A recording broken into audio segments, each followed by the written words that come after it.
It was the kind of rainy morning that made the whole world feel heavier. Dark clouds hung low over the city, matching the weight in Emily Stanton's heart as her wheelchair moved slowly through the hospital corridor. Each squeak of the wheels echoed her broken dreams. Just 6 months ago, Emily was a shining star, the youngest ballet prodigy ever to lead the New York Academy's grand stage. But one tragic night changed everything. A distracted driver, a wet road, and the screech of tires, and in an instant, her world went dark. The doctors said she'd never walk again. But what truly crushed her wasn't the paralysis. It was the silence that followed the loneliness, the pitying looks, and the nights she cried alone when no one could see. Her father, Charles Stanton, the billionaire behind Stanton Global, tried everything. He'd built empires from nothing.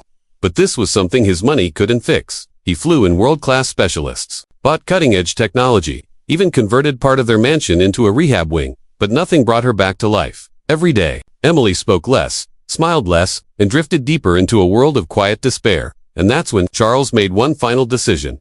He took her away from the city, away from the flashing lights, the sterile hospital rooms, and the pity-filled whispers. He brought her to a quiet mountain retreat called Healing Storms, a place said to heal, not just body, but hearts. At first, Emily felt more isolated than ever. The air was cold and sharp.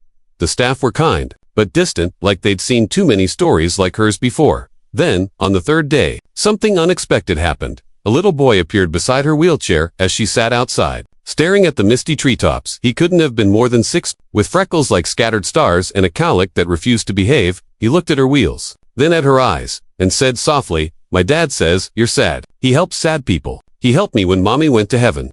Before Emily could respond, he pointed toward a greenhouse in the distance, where a man in worn jeans and a navy shirt was tending to plants. When the man looked up, their eyes met. His smile wasn't full of pity, it was real, kind, human. Bad night. For the first time in months, Emily couldn't sleep, not from pain, but from curiosity. Who was he? The next morning, he came to her quietly while she sketched by the garden. He didn't ask questions or offer advice. He just picked a flower, handed it to her and said, "You don't have to smile today. Maybe this will just make it 1% better." Then he walked away. His name was Adam Miller, a single father, once a skilled physical therapist who left his career after losing his wife. He had moved to the mountains to heal and raise his son in peace. Now, he volunteered at Healing Storms, helping patients in his own gentle way. He didn't treat injuries, he treated people. At first, Emily shut him out.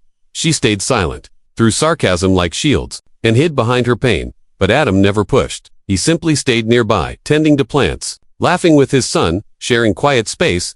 And slowly, Emily began to open up. She talked again, then laughed, then cried, and for the first time, she let someone in.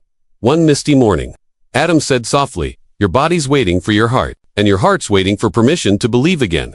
Those words stayed with her.